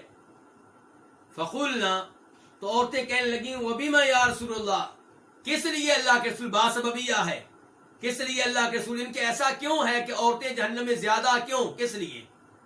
قال، آپ نے فرمایا، تکثرن اللعنہ، کہ تم لان تان بہت زیادہ کرتی ہو، تیرے اوپر لعنت ہو، پھٹے منہ. عورتیں عورتوں پہ لانتیں بڑی جلدی بھیجتی ہیں، تم کثرت سے لانتیں بھیجتی ہو. وتکفرن العشیرہ، اور تم خامن کی ناشکری کرتی ہو. کیا پتا چلا کہ عورت کو خامن کی شکر گزار بن کر رہنا چاہیے. اور نبی علیہ السلام فرماتے ہیں صحیح حدیث میں کہ جو لوگوں کا شکر گزار نہیں وہ اللہ کا بھی شکر گزار نہیں. آپ کا خامد آپ کو اپنے گھر میں لے کر آیا، اس نے آپ کو رہائش دی، وہ آپ کو کھانا دیتا ہے، وہ آپ کو لباس مہیا کرتا ہے، تو آپ کو خامد کا شکر گزار بن کر رہنا چاہیے. وہ آپ کی حفاظت کرتا ہے، آپ کو کوئی تنگ نہیں کر سکتا، محلے کا کوئی آدمی آپ کو چھیڑ نہیں سکتا، اس لیے کہ آپ کا خامد آپ کے لیے چھتری کی حیثیت رکھتا ہے. تو عورت کو چاہیے خامد کا شکریہ ادا کرتی رہے. کبھی اس سے کوتاہی ہو جائے، کبھی وہ کھانا نہ دے سکے، کبھی لباس لے کر نہ دے سکے، تو اس کی ساری محنت پہ پانی پھیر دینا یہ درست نہیں ہے. فرمایا اس لیے کہ تم کثرت سے لعنتیں بھیجتی ہو اور خامد کی ناشکری کرتی ہو. ما رأيت من ناقصات عقل ودین اذهب للب الرجل الحازم من احداكن، میں نے کسی کو نہیں دیکھا جو عقل و دین میں کمی کے باوجود پختہ رائے رکھنے والے آدمی کی عقل کو لے جانے والا ہو تم سے بڑھ کر. یعنی کہ عورتیں حالانکہ عقل کے لحاظ سے بھی مردوں سے پیچھے، دین کے لحاظ سے بھی مردوں سے پیچھے، اس کے باوجود اس آدمی پہ بھی غالب آ جاتی ہیں جو آدمی پختہ رائے رکھنے والا ہوتا ہے. جو آدمی ہو ہی کمزور، جس میں قوت فیصلہ نہ ہو، اس کا عورتوں کے سامنے کیا حال ہوگا. عورتیں تو اس آدمی پہ بھی غالب آ جاتی ہیں جو آدمی سمجھدار، پڑھا لکھا، پختہ رائے رکھنے والا ہے. حالانکہ عورتیں عقل کے لحاظ سے بھی کم، دین کے لحاظ سے بھی کم، پھر بھی اس پہ غالب آ جاتی ہیں. قلنا، عورتوں نے کہا، وما نقصان دیننا وعقلنا، ہمارے دین اور ہماری عقل میں کمی کیا ہے اللہ کے رسول؟ یعنی کہ ہماری عقل کیسے کم ہے، ہمارا دین کیسے کم ہے، ہم دین میں مردوں سے کیسے پیچھے ہیں، عقل کے لحاظ سے کیسے پیچھے ہیں، بتائیں. قال، تو آپ نے کہا، الیس شہادت المرأة مثل نصف شہادت الرجل، کیا عورت کی گواہی آدمی کی گواہی کے نصف جیسی نہیں ہے؟ اللہ رب العزت سورہ بقرہ میں فرماتے ہیں، واستشہدوا شہیدین من رجالکم، کہ اپنے معاملات میں، مالی معاملات میں 2 مردوں کو گواہ بنا لیا کرو. 2 مرد نہ ہوں تو 1 مرد اور 2 عورتوں کو. اللہ نے کہا اس لیے کہ ایک عورت بھول جائے دوسری عورت اس کو یاد دلا دے گی. تو پتا چلا کہ گواہی میں 2 عورتیں 1 مرد کے برابر ہیں. تو عورتیں مردوں کے لحاظ سے آدھی ہیں گواہی کے معاملے میں. اب یہ وہ حدیث ہے جو آج کل کے عقل پرست لوگوں کو ہضم نہیں ہوتی، لیکن میں سلام پیش کرتا ہوں اپنی ان ماؤں بہنوں کو جو ایسی احادیث کو بھی مانتی ہیں اور سمجھتی ہیں کہ اللہ کے رسول نے جو کہہ دیا وہی حق سچ ہے. ان غیر مسلموں کی باتوں میں نہ آئیں. مسلمانوں میں سے جو ملحد ہیں اور جو عقل پرست ہیں احادیث کا انکار کرنے والے ان کی باتوں میں نہ آئیں. میری ہر ماں بہن جس کا اللہ کے رسول پہ ایمان ہے اس کا اس بات پہ بھی ایمان ہونا چاہیے کہ اللہ کے رسول نے جو کہہ دیا اسی میں خیر ہے، وہی ٹھیک ہے، وہی درست ہے. تو یہاں پہ یہ بات حق ہے، سچ ہے کہ عورتیں گواہی میں مردوں کے مقابلے میں کیا ہے؟ عادی ہیں. تو یہ کیا ہوئی؟ عقل کی کمی ہوئی. اللہ نے وہاں پہ کہا ہے اس لیے کہ عورتیں بھول جاتی ہیں، اور حقیقت یہی ہے. عورتیں مردوں سے آگے نظر آتی ہیں کب تک؟ جب تک عورتوں کی شادی نہیں ہوتی. جب عورتوں کی شادی ہو جاتی ہے، ولادت کے معاملات ہوتے ہیں، بچے پیدا ہونا شروع ہو جاتے ہیں، تو عورتوں کی یعنی کہ عقل میں کمی آنا شروع ہو جاتی ہے، بھولنا شروع ہو جاتی ہیں. کیونکہ بچہ پیدا کرنا آسان کام نہیں ہے. بچہ اپنی قوت لیتا ہے اور پھر حیض کا خون بھی نکلتا ہے ہر مہینے.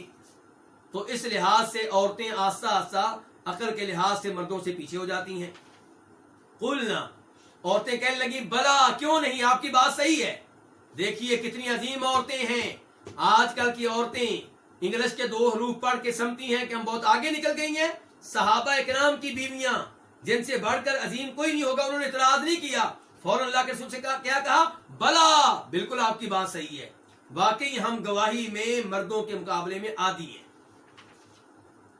قال، تو آپ نے کہا فذالک، فذالک بھی پڑھ سکتے ہیں، فذالکی بھی پڑھ سکتے ہیں. فذالک من نقصان عقلھا، تو یہ ان عورتوں کی عقل میں کمی کی وجہ سے ہے. الیس اذا حاضت لم تصلی ولم تصم، کیا ایسا نہیں ہے کہ جب عورت کو حیض کا خون آئے تو لم تصلی، تو عورت نماز نہیں پڑھتی، ولم تصم، اور روزے نہیں رکھتی. قلنا، ان عورتوں نے کہا بلا، کیوں نہیں، ایسا ہی ہوتا ہے. قال، تو آپ نے کہا فذالک من نقصان دینھا، تو یہ اس کے دین کی کمی میں سے ہے. تو خلاصہ کلام کیا ہے کہ عورت دین میں مردوں سے پیچھے ہے. کیوں؟ کیونکہ ہر مہینے 7 دن نمازیں نہیں پڑھتی، اور وقت پہ روزے بھی نہیں رکھتی، روزے بعد میں رکھتی ہے، اور عقل کے لحاظ سے بھی مردوں سے کم ہے. کیوں؟ کیونکہ اللہ نے عورتوں کو گواہی میں مردوں کے نسب پہ رکھا ہے. تو اس لیے اللہ کے رسول علیہ السلام نے عورتوں سے کہا کہ تم صدقہ خیرات کیا کرو، کیونکہ تم سے یہ گناہ ہوتا ہے کہ تم لان تان بہت کرتی ہو اور خامد کی ناشکری کرتی ہو، اور یہ گناہ تمہاری نیکیوں کو لے جائیں گے. اور اس سے پتا چلا کہ خامد کی ناشکری کبیرہ گناہ ہے. اس سے پتا چلا لان تان کرنا کبیرہ گناہ ہے. تو میری ماؤں بہنوں کو ان دونوں گناہوں سے بچنا چاہیے.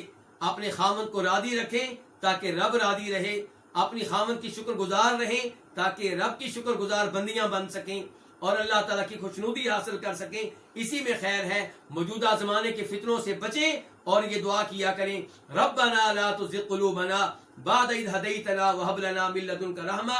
ورنہ یہ عقل پرست لوگ میری مومن بہنوں کو، میری پاک دامن بہنوں کو، اور اللہ کے رسول سے محبت کرنے والی بہنوں کو اللہ کے رسول سے دور کرنا چاہتی ہیں، رب سے دور کرنا چاہتی ہیں، جنت سے دور کرنا چاہتے ہیں، اسلام سے یہ عقل پرست دور کرنا چاہتے ہیں میری ماؤں بہنوں کو، اور جہنم کی راہ پہ ان کو لگانا چاہتے ہیں.